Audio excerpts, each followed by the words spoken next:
తమ ఉద్యోగ కల్పన కోసం ఎదురు చూస్తున్న లక్షలాది మంది నిరుద్యోగుల జీవితాలతో చెలమాడుకుంది, చెలగాటమాడింది గత ప్రభుత్వం. సంతలో పశువులను అమ్మినట్టుగా పోస్టులు అమ్మేశారు. మంత్రి గారి దృష్టిలో ఉందనే అనుకుంటున్నాను. పాపం జగన్మోహన్ రెడ్డి గారికి ఇది పీనట్.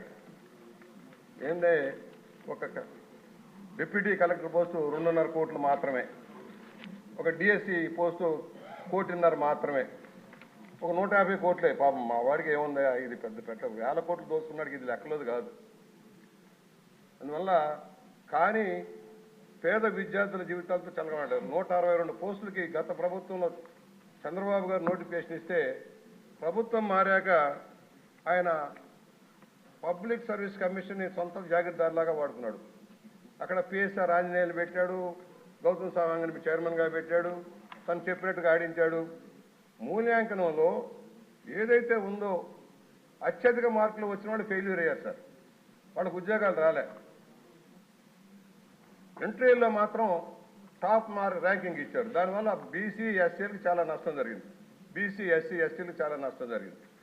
మేము అడుగుతా ఉన్నాం, హైకోర్టు చెప్పింది మూల్యాంకనం చేసి కొత్తగా మీరు నిర్ణయం చేయమన్నారు. హాయ్లాండ్లో కూర్చొని నిర్ణయాలు చేశారు. దాన్ని ప్రకటించకుండా హైకోర్టుకు తప్పుడు సమాచారం ఇచ్చారు. దాని ద్వారా మరలా మూల్యాంకనం ఎస్ఆర్ కాలేజీలో కూర్చొని మళ్ళా మూల్యాంకనం చేశారు 2 సార్లు. దాని ద్వారా తనకు ఎవరైతే డబ్బులు ఇచ్చారో తమ ప్రాబల్యం కలిగిన వాళ్ళకి, తమ అనుమాయులకి పదవులు కట్టబెట్టడం కోసం భారీ కార్యక్రమం చేశారు.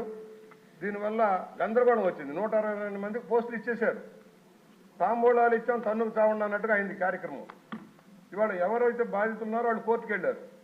ఇవాళ కోర్టు జ్యూరిడిక్షన్లో ఉన్న ప్రభుత్వం నిర్ణయం తీసుకోవాల్సిన అవసరం ఉంది. ఎందుకంటే న్యాయం చేయాలి, నిరుద్యోగులకు న్యాయం చేయాలి. అసలే పోస్టులు తక్కువ. గ్రూప్ 2లో కూడా అదే జరిగింది. మంత్రి గారి దృష్టికి తీసుకొస్తున్నాను అధ్యక్ష.